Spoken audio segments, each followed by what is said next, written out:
ସକାଳୁ ସକାଳୁ ମାନେ କାଲି ରାତିରେ ଆସିକି ପହଞ୍ଚିଗଲୁ। ତ କାଲି ରାତି କେତେବେଳେ ହେବ 12:30 ନୁହଁ ଏଠି ପହଞ୍ଚିଲା ବେଳକୁ 12ଟା ହେଇଯାଇଥିଲା। ହଁ ସେ ତ ଓହ୍ଲେଇଲେ 12ଟାରେ। ତ ଘରକୁ ଆସିଲା ବେଳକୁ 12:30 ପାଖାପାଖି ହେଇଯାଇଥିଲା। ତ ଯାଇଥିଲି ତ ପୁରୀ ବୁଲିବାକୁ। ସେ ଭିଡ଼ିଓ ଆପଣମାନଙ୍କୁ ଦେଖେଇବି। ଆଉ ଗୋଟେ କଥା ହେଉଛି ମାନେ କ'ଣ ସେଠି ତ ଫୋନ୍ ଆଲାଉ ନାହିଁ, ସେଥିପାଇଁ ଘରେ ଥୋଇକି ଫୋନ୍ଟା ଯାଉ। ତ ଯେତିକି ପାରିଛି ସେତିକି ଯାଉ ଜଗନ୍ନାଥଙ୍କୁ ଦର୍ଶନ କଲି, ସେଇଟା ବଡ଼ କଥା। ଜୟ ଜଗନ୍ନାଥ, ସମସ୍ତଙ୍କୁ ନମସ୍କାର। ଜଗଦୀଶ ବ୍ଲଗ୍ ଆପଣଙ୍କୁ ଢେର ସାରା ସ୍ୱାଗତ। ତ ଆମେ ହାପିରେ ଅଛୁ। ଆପଣମାନେ କେମିତି ଅଛନ୍ତି? ଭଗବାନ ସମସ୍ତେ ଭଲ ରୁହନ୍ତୁ। ତ ଯାଇଥିଲି ସେ ଭିଡ଼ିଓରେ ଦେଖିବା କ'ଣ କ'ଣ ଆଣିଛି ସବୁ, ସେଇଟା ବି ଦେଖିବି। ଆମେ କିଛି ବେଶୀ କିଣାକିଣି କରିନୁ, ମାନେ ସ୍ପେଶାଲି ହେଉଛି ଠାକୁରଙ୍କ ଭୋଗ ଆଣିଛୁ। ତ ସେଇଟା ହିଁ ବଡ଼ କଥା। ତ ମାନେ ବାଣ୍ଟିବା ବି କିଛି ଲୋକଙ୍କୁ ଦେଇଦେବା। ତ କାଳିଆ ଯାଇଥିଲା ତାଙ୍କ ଘରକୁ, ସିଏ ପୁରା ନେଇକି ପଳେଇ ଆଇଛି ଉଠେଇକି ସବୁ ଶାଗ ଆଉ କ'ଣ ଶାଗ ସିମ ଆଉ ଠାକୁରଙ୍କ ପାଇଁ ଫୁଲ, ଧଣିଆ ପତ୍ର ହେଲା ଆଉ କ'ଣ ଆଣିଛି ନଡ଼ିଆ ଚାଉଳ ସବୁ ଉଠେଇ ନେଇକି ଚାଲି ଯାଇଛି। ଛୁଆ ପାଇଁ ଖାଇବା ଜିନିଷ ଆସିଛି, ଖାଇବା ଜିନିଷ ଆଣିଛି। କ'ଣ କ'ଣ ସବୁ ଆଣିଛି ସେଇଟା ବି ଆପଣମାନଙ୍କୁ ଦେଖେଇବି। ତ ଆଉ ଗଛ ବି ଆଣିଛି, ଗଛ ମୁଁ ତ ଆଣିଛି ସେଟା ଆଣିଛି ଗଛ। ଆଉ ସେ ଗଛଟା ବି ଆପଣମାନଙ୍କୁ ଦେଖେଇବି। ମାନେ ଦେହ ଖରାପ ଥିଲେ ତାକୁ ବାଟିକିରି ପିଇଦେଲେ ପୁରା ଦେହ ଭଲ ହେଇଯିବ। ତ ସେ ଗଛ ବି ଆପଣମାନଙ୍କୁ ଦେଖେଇବି। ତ ଶଙ୍ଖ କରିକି ଆଣିଛି, କ'ଣ ସବୁ ଆଣିଛି ଆପଣମାନଙ୍କୁ ଦେଖେଇବି। ଆଉ ମୁଁ ତ ଏଠି କିଛି ନଥିଲା, ଆପଣମାନେ ଜାଣିଥିବେ, ସବୁ ତ ଦେଖାଉଛି। ଆଉ କ'ଣଟା ନୁଚୁଛି ସବୁ ଦେଖାଉଛି, ଜାଣିଥିବେ। ଆଉ ଶଙ୍ଖ ନଥିଲା ପାଣି ଥୋଇବା ପାଇଁକା ଆଉ ଫୁଙ୍କିବା ପାଇଁକା, ତ ତାକୁ ବି ଆଣିଛି। ତ ଫୁଙ୍କି ପାରେ ନା, ପ୍ରାକ୍ଟିସ୍ କଲେ ହେଇଯିବ। ତ ଦେଖିବା ସକାଳେ ଏତେବେଳେ 10:30 ହେଲାଣି, ଖିଆ ପିଆ ନାହିଁ। ମୋ ବୋଉ ଆଣା ବାଟିକି ଯାଇଛି, କହିଲେ ନାଇଁ ଡେରି ହେବ, ମୋତେ ଭୋକ ଲାଗି ଯାଉଛି, ଇଟି ଲଗା ନେଇକି ଆସିବି। ଇଟି ଲଗା ନେଇକି ଆଇଲେ ମୋ ପାଇଁ ଆଳୁ ଚପ କହିଲି ଦିଟା ନେଇକି ଆଉ ଆଇଲେନି। ମୁଁ ସେ କଥା କହିଲେ ପୁଣି ଠକିଲେଣି, କହିଲେ ଆଉ ଯାଉଛି। ତ ଆମେ କାଲି ତ ରାତିରେ ଆସି ପହଞ୍ଚିଲୁ। ତ ସକାଳୁ ସକାଳୁ କ'ଣ ମାଛ କାଲି ଆଇଛି। ତ ମାଛ ଧୁଆ ଧୁଇ ଚାଲିଛି।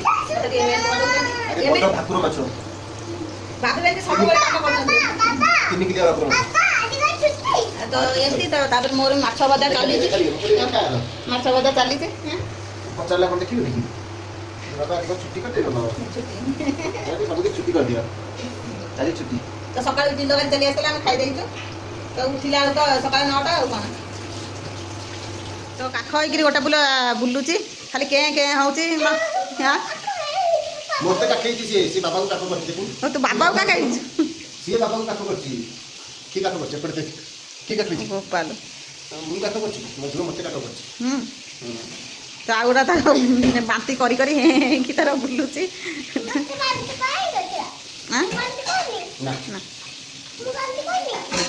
ମଜା ଶୁଣଟା ବାନ୍ତି କାହିଁ କରିବ? ବାନ୍ତି କାହିଁ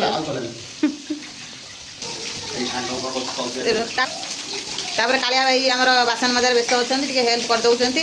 ତ ତାପରେ ଏଠି ମାଛ ଭଜା ଚାଲିଛି। ଏତିକି ମାଛ ଭାଜି ସାରିଲେଣି। ଭାକୁର ମାଛର ଝୋଳ ହେବ। ତ ଏମିତି ଆଉ। ତ ତରକାରୀଟା ବସେଇ ଦେଇଛି, କାହିଁକିନା 12:30ରେ ଯିବ।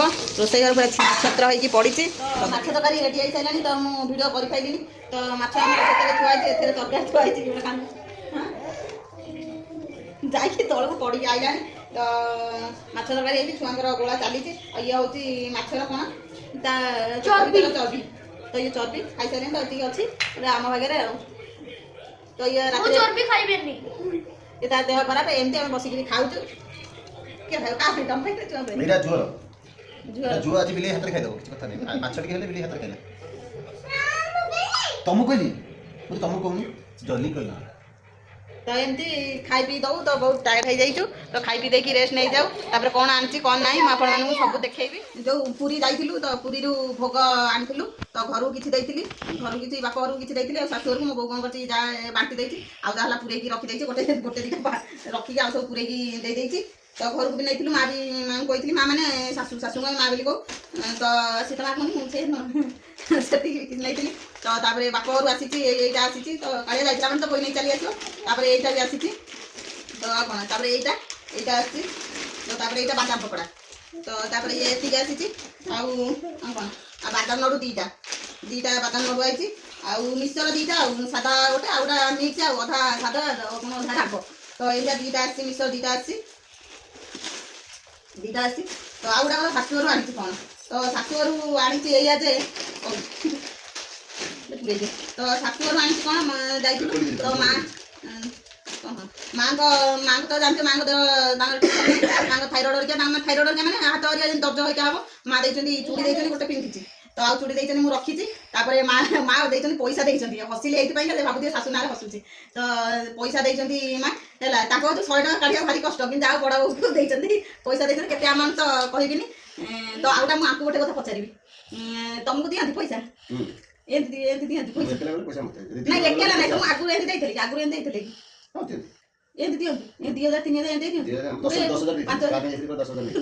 10,000 କାର ନେଇକି ଯାଇଥିଲେ ବୋଲି ହେଲା ସେ ନା ସେମିତି ନୁହଁ ତା ଭଲ ପାଇବା ଅଛି କାହିଁକିନା ସେ କିଣିକି ଆଣିକି କିଛି ଦେଇପାରିବେନି ବୋଲି ସେଇଥିପାଇଁକା ପଇସା ଦେଇଦେଲେ କେତେ ଆମକୁ ତ କହିବିନି ମାନେ ଏଇଥିପାଇଁକା କହିବିନି ଯେହେତୁ ସେ ପଇସାରେ ତାଙ୍କ ଭଲ ପାଇବାଟା ଅଛି ସେଇଥିପାଇଁ ମାନେ କାହା ପାଇଁ କହିଲା ଭଳିଆ ଶାଶୁଘର ସ୍ୱର୍ଗପୁର କାହା ପାଇଁ ନର୍କପୁର ଆଉ ଆପଣଙ୍କ ଆଗେ ତ ସବୁ କହିଲି ଆପଣ ଏଇଥିରୁ ଜାଣିପାରୁଛନ୍ତି ମୋ ଶାଶୁଘର ମୋ ପାଇଁ କ'ଣ ସବୁ ମୋତେ ସମସ୍ତେ ଭଲ ପାଆନ୍ତି ଆଉ ଆଇଲା ବେଳେ ତ ମାନେ ମୋ ସାନ ଯା ବି ବହୁତ ଭଲ ହେଲା ସେ ଆଇଲା ବେଳେ ବହୁତ କାନ୍ଦିଲା ମୋତେ ଭାରି ଇଏ ଲାଗିଲା ମୁଁ ଖାଲି ତାକୁ ଖାଲି ଏମିତି ପଛ କରିଥାଏ ମାନେ ବୋଉ ହେଇକିରି ପୁରା ସେ କାନ୍ଦିଲା ମୁଁ ତ କେବେ ତୁ ତା କେବେ ଏଠି ଏମିତି କହିଦେଉଛି କେବେ ତାକୁ ବି କେମିତି ତୁ ତା ମୁଁ କରେନି ସବୁବେଳେ ତମେ ଦିଅ ନିଅ ଏମିତି ଆଉ ଆମେ ଖେଳୁ ସେଠି ମାନେ କହନ୍ତି ମାନେ ଯା ନୁହଁ ତ ଯା ଭିତରେ ଯେମିତି ପଡ଼େନି ଇଏ କରେନି ଆମର ସେମିତି କିଛି ନାହିଁ ଆମର ଦି ଭଲ ପଡ଼ିକି ଆମର ଭଲ ତ ଏମିତି ହେଉଛି କଥା ବହୁତ ଖରାପ ଲାଗିଲା ସେ କିନ୍ତୁ ପୁଅକୁ ବେଶୀ ଭଲ ପାଏ ପୁଅ ଭଲ ପାଏ ତାପରେ ତ ଝିଅ ହେଲା ପରେ ତ ଆମେ ଏଠିକି ପଳେଇ ଆସିବୁ ନା ଝିଅ ସାନ୍ତାର ଏତେ କିନ୍ତୁ ସେ ଛୁଆଙ୍କୁ ବହୁତ ଭଲ ପାଏ ଆଉ ମୁଁ ଗଲେ ମୁଁ କହିବି ଯାଏ ଏଠିକି ଯା ସେଠିକି କହିବ ନା ମୁଁ ଯିବି ନାହିଁ ଏଇଥର ଯୋଉ ଯାଇଥିଲି ବ୍ୟାଙ୍କରେ କାମ ଥିଲା ମୁଁ କହିଲି ସକାଳେ ଯାଉ କହିଲା ନା ମୁଁ ଯିବିନି ମୁଁ କହିଲି କେତେବେଳକୁ ଯିବ ନା ମୁଁ ଖରାବେଳକୁ ଯିବି ମୁଁ କହିଲି ଖରାବେଳେ କାହିଁ ଯିବ ନା ଖରାବେଳେ ଶୋଇଥିବ ଆଉ ଛେଇଲା ବେଳେ କୁଆଡ଼େ ସେ ଯିବନି କୁଆଡ଼େ ମୋତେ ଛାଡ଼େନି ହେଲା ଆଉ ଏମିତି ହେଉଛି କଥା କି ମୋତେ ଛାଡ଼ିକି ସେ କୁଆଡ଼େ ଯାଏନି ଯେତିକି ଦିନ ବି ରହେ ମୁଁ ଜାଣି ତମ ଘରକୁ ଯାଉ ନହେଲେ ବୁଲି ଆସିବ ସେଠୁ କହିବ ନା ମୁଁ ଯିବିନି ଆଉ ଏମିତି ହେଉଛି ସମସ୍ତଙ୍କ କଥା କହିଲି ତାପରେ ଆଉ ଦିଅର କଥା କ'ଣ କହିବି ତ ହସି ଗଡ଼ିଯିବେ ଆଉ ସେଠି ବି ମୁଁ ଭିଡ଼ିଓ ବି କରିପାରିଲିନି ଆଉ ବାପାଙ୍କୁ ଟିକେ ଡରେ ଏଇଥିପାଇଁ କେତେ ଭିଡ଼ିଓ କରେନି କାହିଁକିନା ବାପା ହେଉଛନ୍ତି ଟିଚର ଭିଡ଼ିଓ ମୁଁ ସେଇଥିପାଇଁ ଟିକେ କରିପାରିନି ଟିକେ ସମସ୍ତଙ୍କୁ ଇଏ କରିପାରେ ଇଆଡ଼େ ବି ଛୁଆଙ୍କର ଦେହ ଖରାପ ହେଲା ସେଠି ଭିଡ଼ିଓ କରିପାରେ ନା ଆଉ ଗୋଟେ କଥା ହେଉଛି ମୋ ଦିଅର ଗୀତ ବୋଲନ୍ତି ସେ ଗୀତରୁ କିଛି ବି ମୁଁ ଆପଣଙ୍କୁ ଶୁଣେଇଦେବି ହେଲା କେତେବେଳେ ଶୁଣେଇଦେବି ଏମିତିଆ ହେଉଛି କଥା ତ ଅବିକା ଢେର ସାରା କାମ ଅଛି ମୁଁ ଯାଉଛି କାମ ଟିକେ ସାରିଦିଏ ସେଠି ଏତେ ଗରମ ଆମେ ଘରେ ହେବାକୁ ନେଇକି ଯାଇଥିଲୁ ଆମେ ଭାବିଲି ଶୀତ ସେଠି ହେଉଥିବ ଶୀତ ଦିନ ମାନେ ଚାରିଆଡ଼େ ଶୀତ ମାନେ ଆମକୁ ଗରମ ହିଁ ଲାଗିଲା ତାପରେ ସେ ଘରେ ହେବାକୁ ସେମିତି ନେଇକି ଆସିଲୁ ସେ କହିଲା ଆମେ ପାଣି ପିଇବି ତ ମାନେ ଏମିତି ଖାଲି ଘୋରେଇ ହେବା ପୁଳାଏ ହିଁ ନେଇକି ଆମେ ଯାଇଥିଲୁ ତାପରେ ଏଠି ଆସିକି ସେଠି 6 ଦିନ ରହିଗଲୁ ତ ପୁରୀରେ 3 ଦିନ ତାପରେ ଶାଶୁଘରେ 3 ଦିନ ତାପରେ ଏଠି ହେଲା ଏତେ ଶୀତ ମାନେ ନା ମୋ ପୁଅ କାଲିଠୁ କମଳ ତଳୁ ବାହାରୁନି ସେ କମଳ ତଳେ ସେ ଖଟ ହେଇକି ତାର ସବୁ କମଳ ଆମର ଗୋଟା ଗୋଟି ନାହିଁ ଝଡ଼ ନାହିଁ କିଛି ନାହିଁ ଭିତରେ ପଇଛି ଆଉ ଖୁସି ଆଉ ତମକୁ କେମିତି ଶୀତ ଘରକୁ ଯାଇଥିଲ କେତେ ଖୁସି ଘରକୁ ଆଉ କୋଉଠି ତ ନଥିଲି ଘରକୁ ନାଇଁ ସେମିତି ନାହିଁ ସମସ୍ତଙ୍କୁ ଭଲ ପାଇବା ଆମେ ସେମିତି ଭଲ ପାଇବା ଆମ ଉପରେ ଥାଉ ଆଉ କିଛି ଆଶା ନାହିଁ ଯାଉ ଭଗବାନ ଭଲରେ ରଖିଛନ୍ତି ମାନେ ଘର ଲୋକଙ୍କର ଭଗବାନଙ୍କର ମାନେ ଆଶୀର୍ବାଦ ଆମ ଉପରେ ଅଛି ସେଇଟା ଆମ ପାଇଁ ବଡ଼ ନୁହଁ ଆଉ କିଛି ଦରକାର ନାହିଁ ଆଜିକାଲି କ'ଣ ଧନ ସମ୍ପତ୍ତି ଟଙ୍କା ପଇସା କିଛି ନାହିଁ ଭଲ ପାଇବା ଟିକେ ଥିଲେ ସେଇ ହିଁ ସବୁ କିଛି।